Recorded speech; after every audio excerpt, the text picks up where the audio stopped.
In the headlines of the CBC NewsNight, the central bank governor reporting significant growth in the Barbadian economy. New accommodation to be ready in time for the 2025 winter tourist season. UNDP representatives on the island for the start of tomorrow's Ministerial Forum. Broadcasting from our studios in the Pine St. Michael, this is CBC NewsNight, starting now.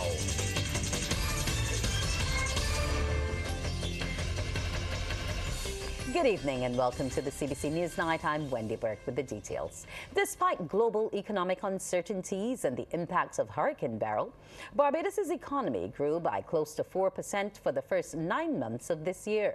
Confirmation of this from Central Bank Governor Dr. Kevin Greenidge during the bank's latest review of the country's economic performance. Sharika Griffith was there and filed this report. Barbados' economy grew by 3.9% between January and September this year, driven primarily by tourism. Unemployment falling to 7.7% at the end of June, first 2 quarters of the year we have compared to the end of June 2023.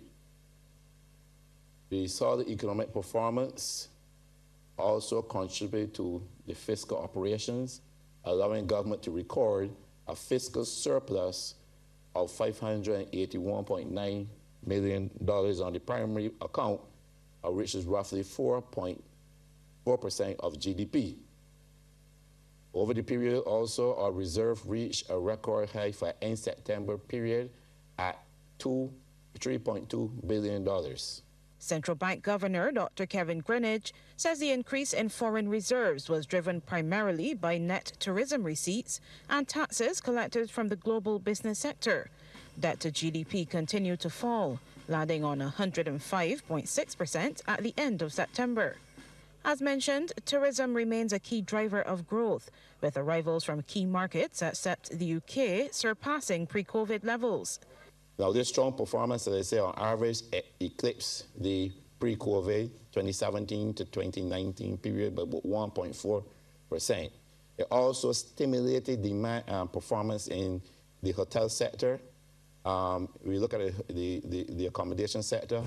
Hotel occupancies increased by 1.6%, and the revenue per available room increased by 9.1%. Cruise ship activity also played a role in the sector's recovery, with 286 summer cruise calls, an increase of 41 over last year. Outside of tourism, construction and the business and services sectors helped drive up growth, although agriculture recorded a fall-off in production. Agricultural output fell by 3.6%. We had a decline, roughly 16% in food crop, things like sweet potato and tomatoes. We had a decline in milk production because of reduced herd size and heat stress, about 24.8%. However, chicken was at 6% in production, pork was at 1.5%, and despite the damages caused by Hurricane Beryl, fish was actually up for the whole period by 24%.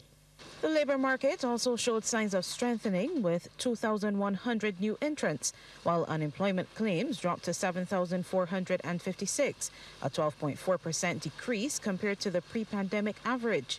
As for the outlook for the rest of the year, the economy is expected to grow by 3.8%, based on indicators including tourism forward bookings. The sector has indicated that they are roughly 9% higher than they were for the same period in 2023, that's the fourth quarter.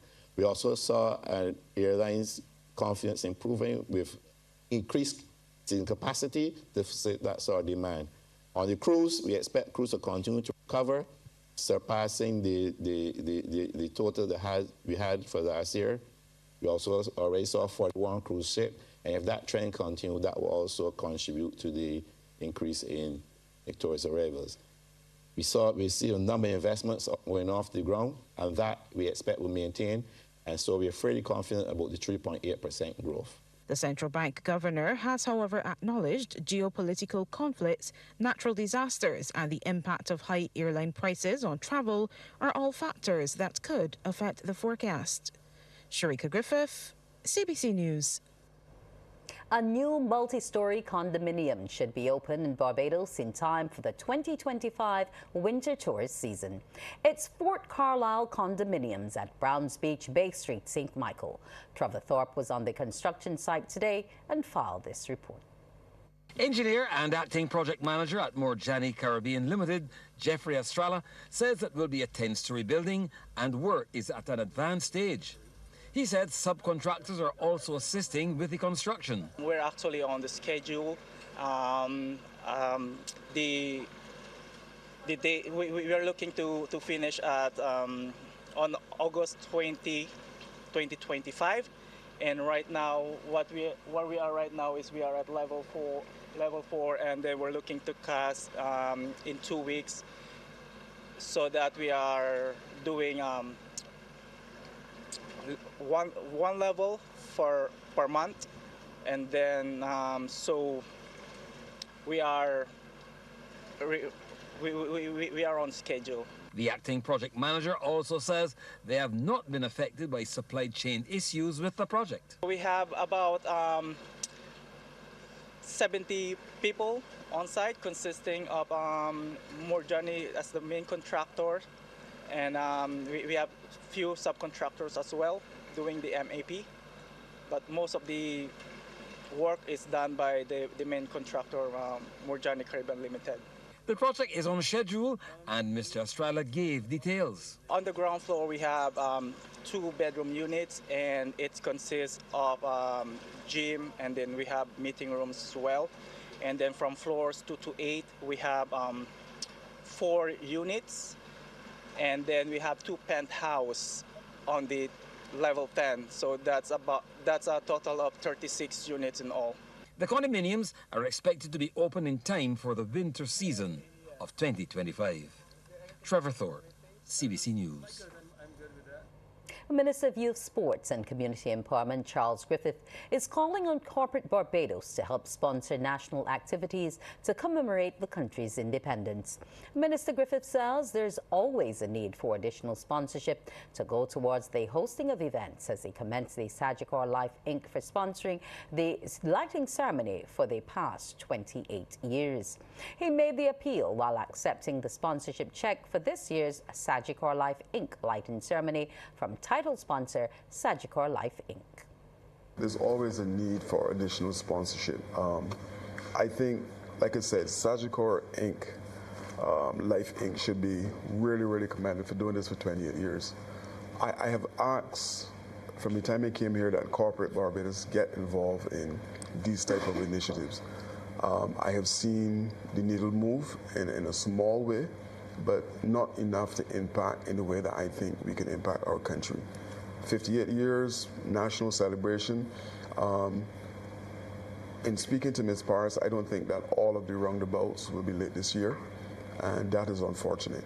So there's still room for persons to come on board.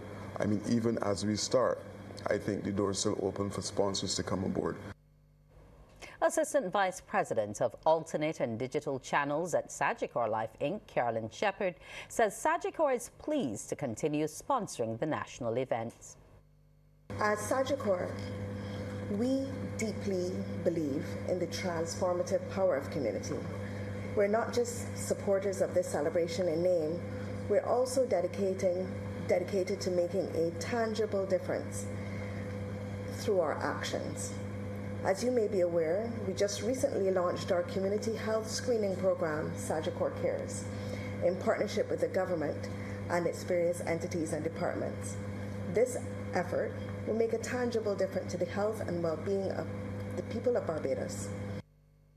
Under the theme Celebrating Our Communities, Re-engaging, Reigniting, Reimagining, this year's ceremony will take place this Friday at National Heroes Square, the city, from 5:30 p.m.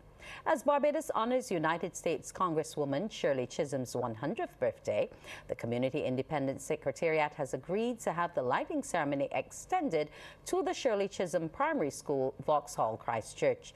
The head boy and girl from Shirley Chisholm Primary will be flicking the switch at the lighting ceremony.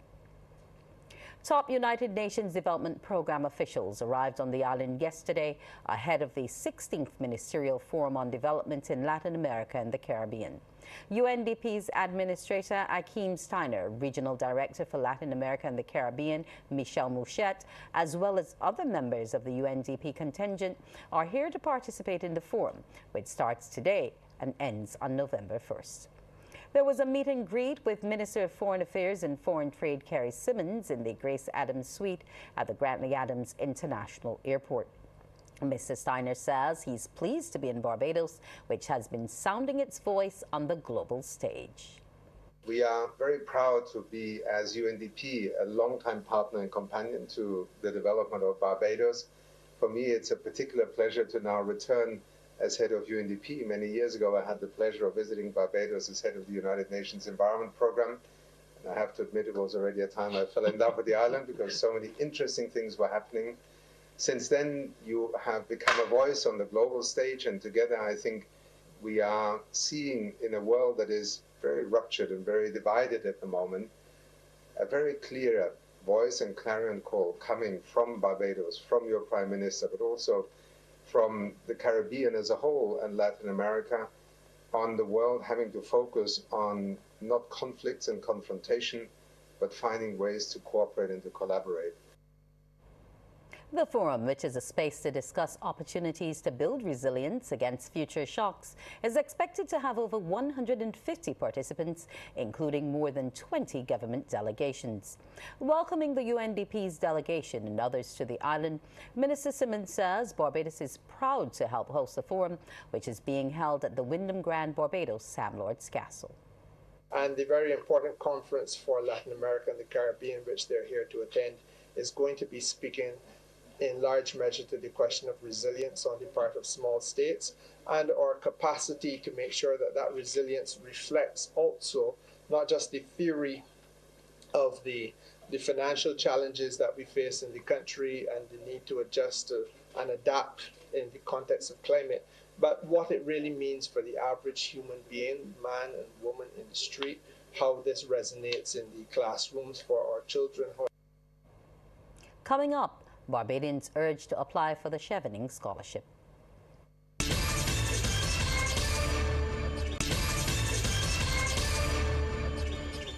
Barbadians are being encouraged to take advantage of the United Kingdom's fully funding Chevening scholarship to pursue higher education. Chevening officer Annette Miller says there's been a decline in applications from Barbadians, but it's a fantastic opportunity. The Chevening scholarship has been running for the last 41 years. And during that time, over 90 Barbadians have benefited from this scholarship. On average, we have given at least 2 Barbadian scholars over the last 2 years. So we have seen a decline in local applications. But we would want to encourage Barbadians. As I said, we're looking for the brightest and the best. We're looking for those persons who want to make a change to their future and contribute to their country. President of the Chevening Alumni Association, Daniel Howell, who has benefited from the scholarship, says it's an immersive experience and is urging Barbadians to apply before applications close next week. Chevening is really looking for change makers and future leaders. Here in Barbados, we've had a number of Chevening scholars. We have the central bank governor, we have prime ministers, and they've all benefited from this scholarship program. The Chevening offers a full ride scholarship. They pay your tuition. You get a round trip ticket to the UK and back. You also get the opportunity to visit and experience the UK, sites across the UK. So they're not really just looking at the academic aspects of it, but they really want you to immerse in the culture of the UK. Barbadians should really apply for Chevening because it's a great opportunity. It's open to all Barbadians, it's open to any age group, and you can pursue any degree at any university across the UK. Hundreds gathered at St. John Parish Church to bid farewell to long-serving principal of the University of the West Indies Cave Hill campus, Sir Keith Hunte. Among them were intellectuals, other past and present UWI principals, Sir Keith's family and friends. Son Dr. John Hunte says while his father is well known for his academic accomplishments, his loved ones will remember him as a committed family man who looked after his 4 children's needs even when they became adults. balance between his love for academic research, his vocation to administrative life as a public servant, and being a family man proved fulfilling. Evidence of his predisposition to selfless acts of kindness continued to shine. He became deputy principal to Sir Sidney Martin in 1980, campus principal in 1983, and was knighted on the nation's 21st independence anniversary in recognition of his contribution to higher education in the Caribbean. Later, Dad lamented about not being able to continue his academic writing and research past 1977, promising to get back to them when he got a chance. All his idiosyncratic scribbles are found in numerous boxes in the family library, waiting for some brave soul to transcribe and complete them.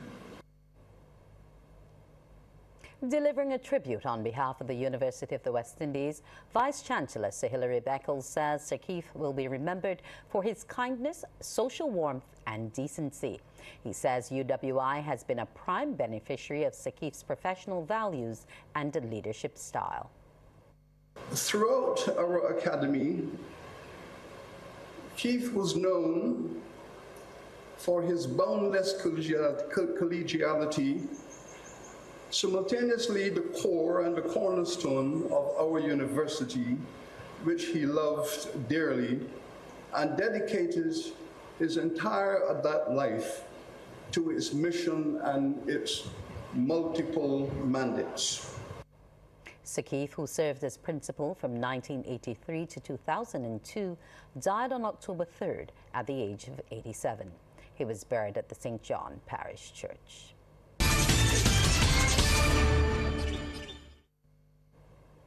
Sports time now with Damien Best. Damien, we can be proud of the Pride tonight, can't we? Most definitely. Wendy, good evening to you. Good evening to our viewers and listeners. Half centuries from Lenico Boucher and Zachary McCaskey paved the way for Barbados Pride as they beat Jamaica Scorpions by 24 runs via the DLS method in the opening match of the Siege United Super 50 Cup today. Sent into bat at the Brian Lara Cricket Academy in Trinidad and Tobago, the Pride posted 260 for 8 of their 50 overs. Boucher led with 73, inclusive of 9 fours and a 6, while McCaskey made 63 with 8 fours. Captain Carl Mercy added 41, while Marquino Menley picked up 3 for 43. Well, in reply, the Scorpions were set a revised target of 224 off 37 overs after their innings was interrupted by rain. Player of the match left-arm spinner Jamel Warrican was the main destroyer with 4 for 25 as the Pride bowled out the Scorpions for 199 in 35 overs. Dominic Drakes chipped in with 3 for 34 and Kemar Smith 2 for 48. Odin Smith threatened briefly in that losing effort with 45 off just 27 deliveries. Meanwhile, in today's other fixture at Queen's Park Oval, Justin Graves registered the first century of the 2024 competition as the Leeward Islands Hurricanes blew away the West Indies Academy by 142 runs. Opting to bat first in a match reduced to 47 overs per side due to rain, the Hurricanes racked up 236 for 7. Graves impressed with 111, inclusive of 9 fours and 1 6, while Jedediah Blaze picked up 3 for 49. West Indies Academy, in reply, never looked like reaching the target, falling to 94 all in 27.5 overs. Rakeem Cornwall with 3 for 22 and Daniel Doram 3 for 34 ran through that batting lineup. Well, we can tell you that the action continues on Friday when the Leewards battle Barbados Pride at Queen's Park Oval from 9 a.m. That is indeed the first half in sports. Wendy, I'll be back a bit later on with more. Okay, Damien. Up next on CBC's Newsnight, the Business Report.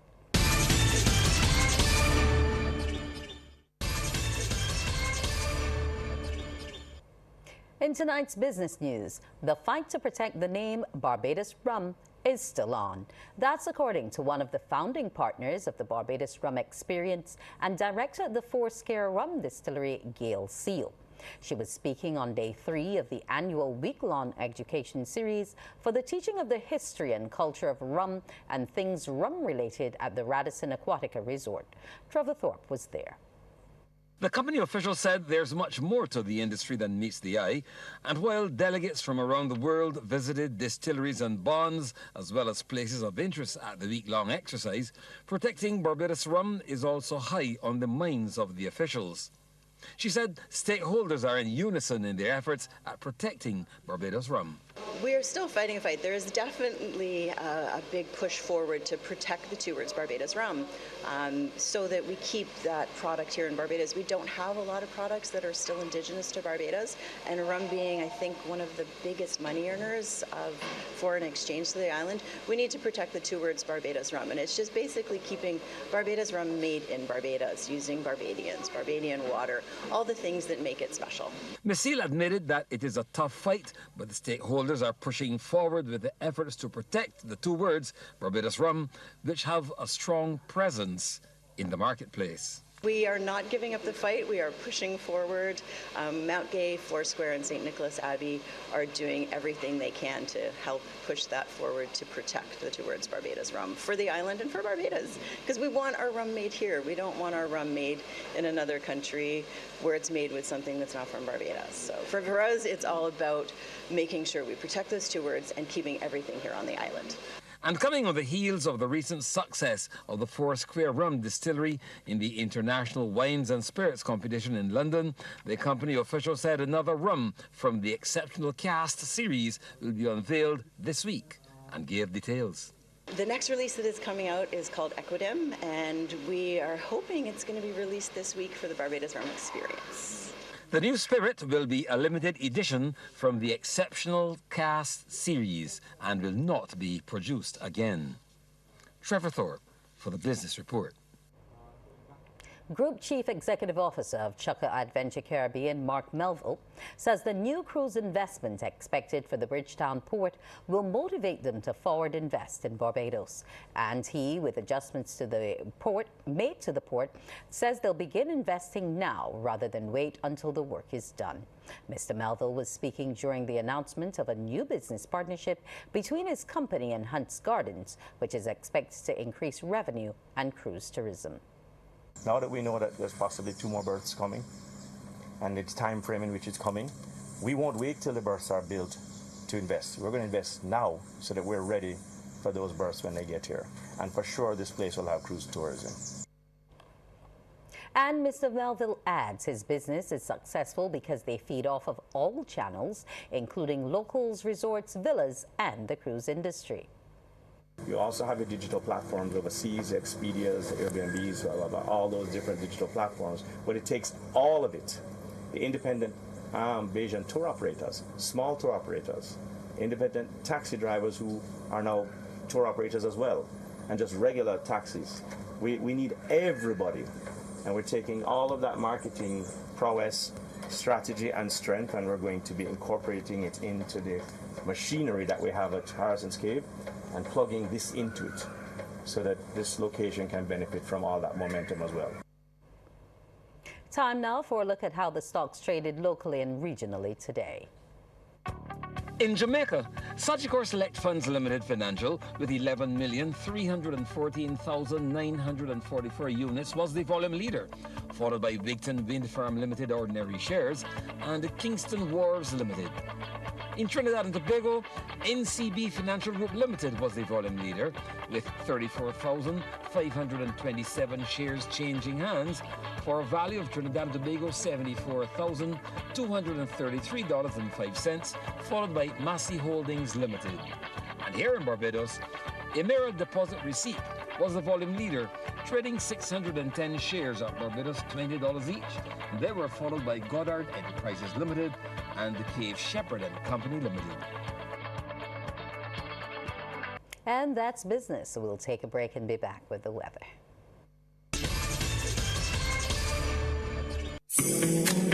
The facts say Morning Barbados reaches an audience of over 50,000 and Newsnight reaches over 56,000. It's simple. When you advertise, you're getting your message to over 50,000 of your potential customers. Make the call to CBC Sales Department today and watch your business grow. Contact us at 467-5559 or email marketing@cbc.bb.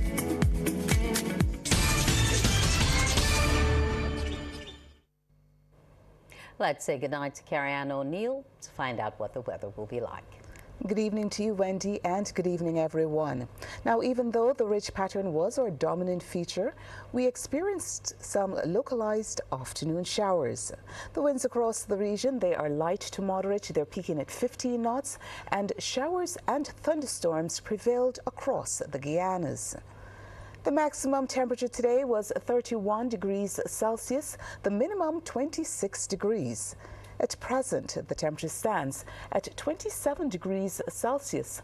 The relative humidity, 84%. The winds, they're coming in from the northeast. We take a look now at some atmospheric conditions across the region, where we do have some warm temperatures ranging from 26 to 29 degrees Celsius. The humidity shows moisture is building over a few of the islands, namely St. Lucia as well as Trinidad, and the winds, they are generally light to moderate across the islands. We take a look now at our satellite feed, where we do have that ridge pattern as our dominant feature. However, during the afternoon, we saw those low-level clouds drifting across the island. As a result, we experienced some localized afternoon showers. Later on tonight, we'll continue to see these clouds moving across sections of the island. As a result, we can expect that mix of cloudy as well as clear breaks and some brief scattered showers. Now, the winds, they are light to moderate. They're peaking at 15 knots. The seas moderate in open water, with swells peaking at 1.5 meters. Now, we are urging those small craft operators and sea bathers, especially along the western coastline, to exercise caution. Further south, we do have showers and isolated thunderstorms occurring across the Guianas. Over now in the Western Caribbean, a shear line there maintaining very wet conditions. We are talking about cloudy skies, showers and thunderstorms, especially across the Bahamas, Hispaniola and Puerto Rico. That's our first look at the weather. After the break, we'll have the forecast. Welcome back. In the forecast for tomorrow, the sun is expected to rise at 5:52 and will set at 5:32. Now, the first high tide, that's expected at 15 minutes after 3 in the early morning. The first low at 8:46 a.m. The seas, smooth to moderate in open water, with swells peaking at 1.5 meters. We are urging small craft operators as well as sea bathers along the western coastline to exercise caution. Now, the winds, they're coming in from the east-northeast, and they're peaking at 20 kilometers per hour. Plus, here in Barbados tonight, we can expect a mix of clear and cloudy skies, along with a few scattered showers. And over the next 3 days, instability will maintain a mix of sunshine, clouds, and showers here in Barbados.